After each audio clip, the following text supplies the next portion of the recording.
It's a very large industry for them. They have some of the world's greatest computer scientists, as you know.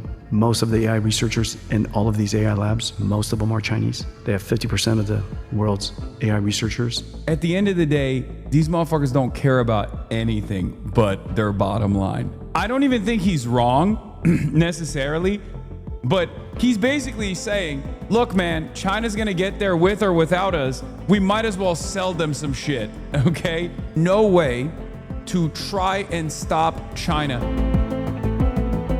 NVIDIA's Jensen Huang didn't make the cut to join Trump's traveling party for China summit. That's interesting. Jensen Huang, out of all of the major billionaire like industry leaders in this country, is one of the few that has been very outspoken about not only maintaining like decent trade relations with China, obviously, and continuing to trade with China, continuing to use China, or continuing to sell China. Like Apple CEO, former Apple CEO Tim Cook, famously was very positive about continuing to use Chinese manufacturing, right? Elon Musk already has Tesla in China, right? Tesla is huge in China, a lot bigger than you would expect. Even though its market share has diminished tremendously as BYD has made significant gains.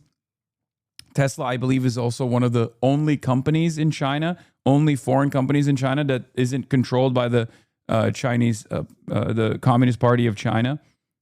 If I'm not mistaken, I might be wrong on that. Someone can correct me, but I'm pretty sure it's the only foreign company that doesn't have a majority share investment and therefore complete control over.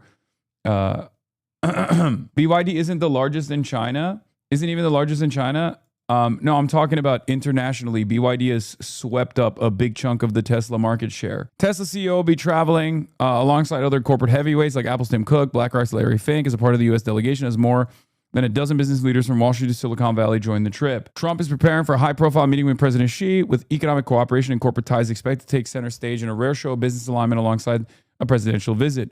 The trip could shape the tone of economic relations between the two countries going forward, as U.S. officials say the president wants to discuss the creation of a board of investment and a board of trade with China, as business leaders may prove to be just as much in the spotlight as the bilateral meeting itself.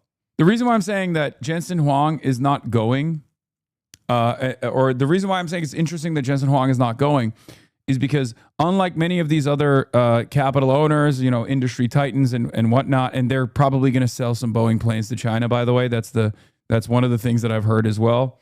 They're going to try to get China to buy some Boeing planes. I assume the reason why the Meta team is coming is because of the Meta purchase of a Chinese company that was stopped by the Chinese government. They want to continue having fruitful investments back and forth between China and the United States of America, because obviously money talks. All this posturing at the end of the day for national security is bullshit when it comes down to the interests of corporations. And I think the reason why, this is it exactly. NVIDIA is lobbying to soften chip export restrictions, arguing it will lose markets to Chinese competitors. And I think that's the reason why Jensen Huang is not going on this trip. Because Jensen Huang said something very interesting on the podcast of that one guy that I actually listened to. Because I'm such a fucking insane person. I'm a chud-ass loser who only listens to podcasts. But I even listen to fucking podcasts on Twitter.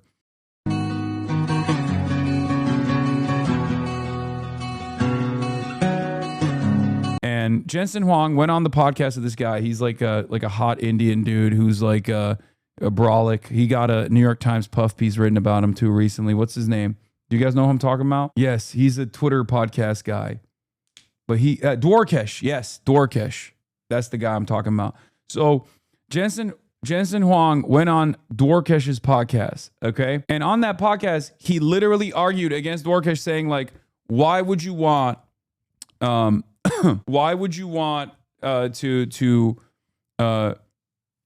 soften chip export restrictions to China and also give access to China to some of our latest technology?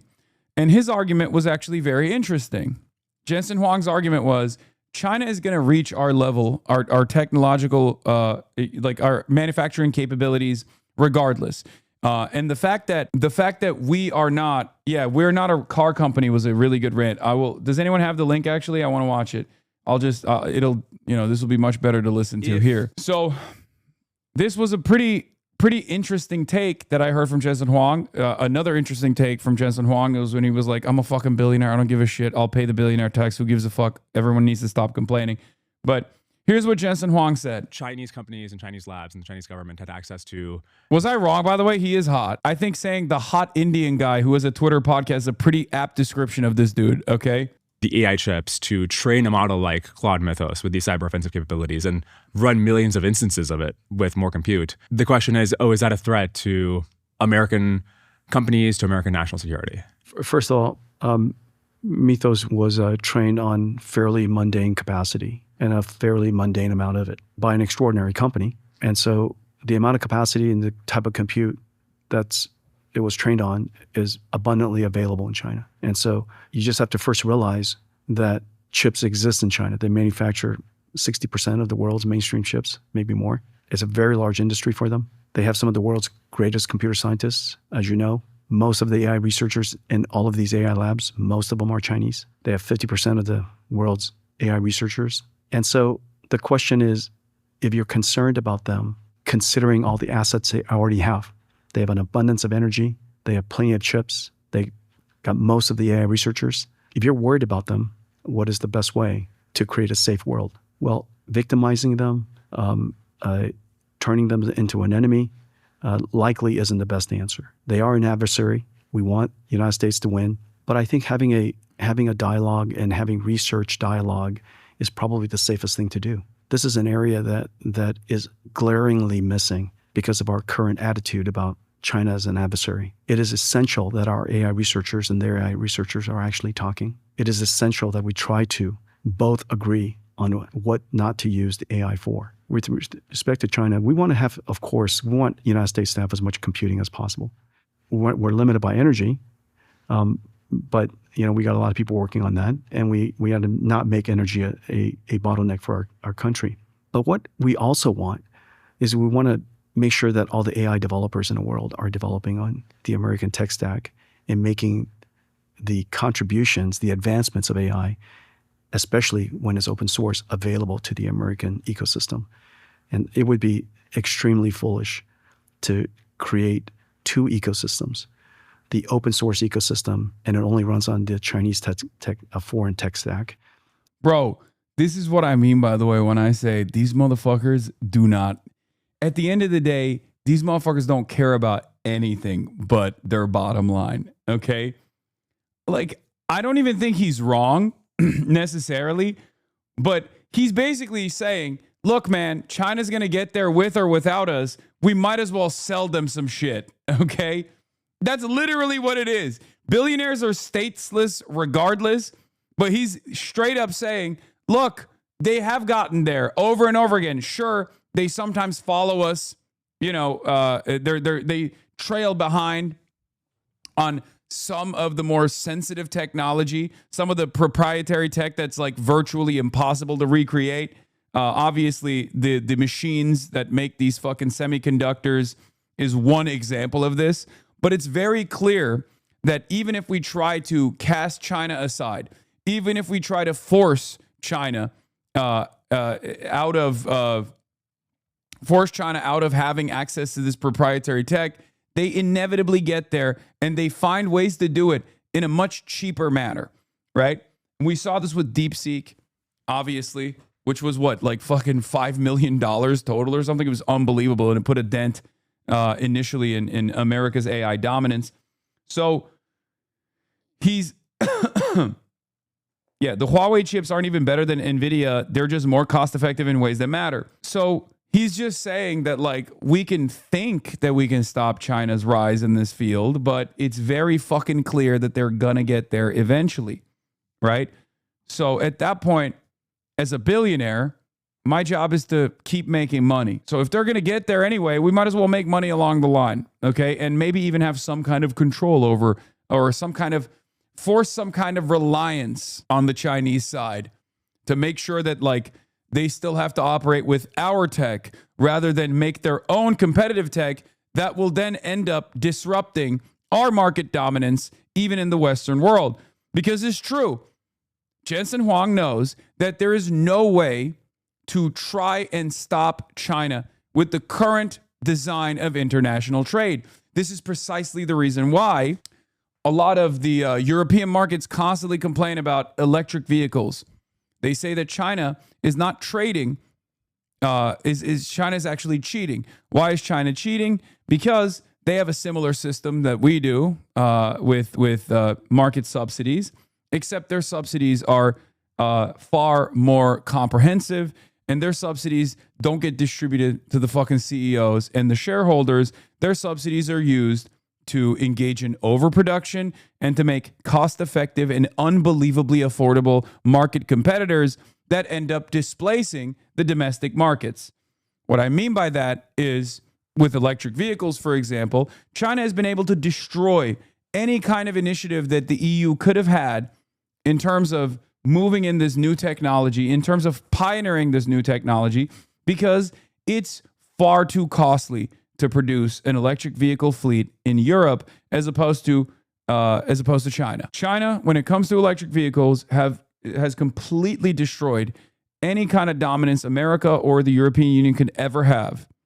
Okay? And I say this as someone who's an EV enjoyer of the European variety. That's actually a good take. They basically do the Walmart strat on Europe or the Amazon strat. That's what they're doing. They're engaging in predatory pricing, right? That's what the claim is. It's impossible for the European manufacturers to compete with the Chinese manufacturers in a closed ecosystem, and that runs on the American tech stack. I think that would be a horrible outcome for the United States. I mean, I think the concern, going back to the flop difference in the hacking, is, yes, they have compute, but there's some estimates that because they're at 7 nanometer, they don't have EUV, so because of chip making export controls, the amount of flops they're able to actually produce, they have like 1/10 the amount of flops that the US has. And so with that, could they train eventually a model like Mythos? Yes. But the question is, because you either have to not understand a command economy on a fundamental level, or you just have to assume that they don't have one at all in order to logically conclude that China is cheating law is just pure cope. Yes, they do understand it. These people are not stupid. They totally understand how the Chinese markets work. They totally understand how the Chinese command economy works. After all, these guys are like, they're not dumb. They're just evil, okay? Let's be real. I'm not talking about Elon Musk, but even Elon Musk has probably a pretty profound understanding of how the Chinese command economy works, right? The Europeans know. They're just saying that China is cheating because China is beating Europe in its own game. And it's impossible to compete against because Europe is capitalist and China is, at the end of the day, a centrally commanded, planned economy, okay? So as a planned economy, they can muster up the industrial forces to move in the direction of certain sectors to basically displace their market competitors in the international trade design that currently exists. The only way to fight back against that, ironically enough, if you wanted to do that at all, would be to also have a communist single-party state with a command economy. That's it. There is no way to beat the efficiency of a command economy, and everyone knows it. That's why I always reduce the Chinese control over the flows of capital to subsidies, right? Like I know that it's not the same, but it's basically a supercharged version of the subsidy structure that we have. Subsidies are one way of doing central planning, okay? It's just the European and the American Western capitalist way of doing some kind of central planning. We have it here too, right? Here, you get a shake. That was a good take, by the way. This is a good take shake. Obviously, it's not comparable to subsidies at all.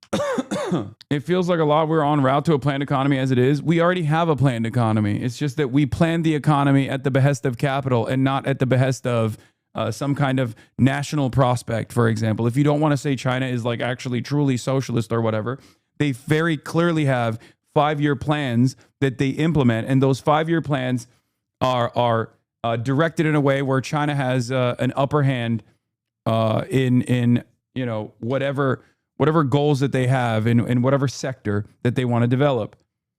those sectors could be developed in the interest of advancing some sort of international goal. Those sectors could be developed in advancing the interests of some kind of ecological goal, right? Sometimes those two things work with one another. Obviously, a big part of the reason why China has been unbelievably dominant in the electrification initiatives in the realm of renewables is because they both have an ecological goal, both at the domestic level, where they obviously had a big problem with like smog and a big problem with the coal-powered power plants they had, and their over-reliance on fossil fuels that was actually genuinely devastating the environment in China.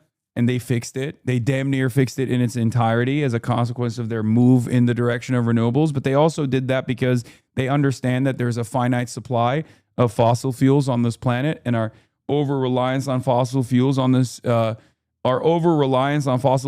going to be endlessly devastating for climate change and all of the other famines and shortages that come along with that, all the global instability that comes along with that. And on top of that, they recognize that is the next market, right? They're not just banking on future generations. They're also planting their flag in being the monopoly provider of the next stage in our energy transition. The next stage in our energy transition is inevitable, okay? Because fossil fuels, I keep repeating this, are finite. They're not only devastating for the ecology, they're not only devastating for anthropogenic climate change, but they're also going to run out at some point, right? There's also obviously the issues with fossil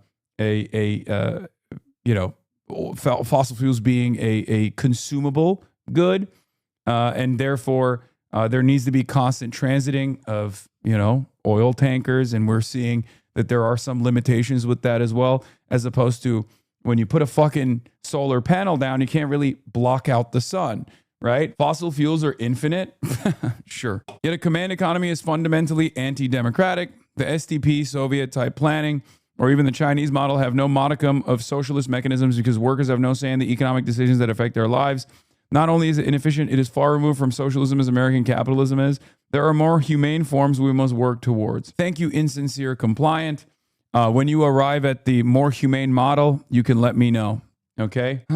You are talking about the most successful and long-standing transitional socialist state. Clearly, whatever kind of utopian communist model that you have in mind has never been implemented, and most likely is, not going to be implemented in the upcoming decade or even the upcoming century. Yes, it looks like a state-owned monopoly capitalist mode of production, but seemingly it's the most successful one in terms of advancing the material conditions of the working class of this country, especially considering that this was unbelievably successful in the USSR as well, in spite of the excesses, in spite of the mismanagement, in terms of changing Russia and the USSR in general from an agrarian peasant society into one that was able to defeat the United States of America in the fucking space race by putting Yuri Gagarin up there before we ever could. And they did that in a very short period of time. And they did that without the benefits, the economic engine of slavery. I obviously am not saying benefit as though slavery is a good thing. I'm saying slavery was beneficial in terms of Western development, right? Slavery is unbelievably cruel. It was an unbelievably cruel practice, and it was formative in the development of Western nation states. So, Russia did that without the colonial exploits, and also by enslaving populations overseas. So yes, there were a lot of excesses, there were a lot of failures, but clearly the results are the results. And the same goes for China.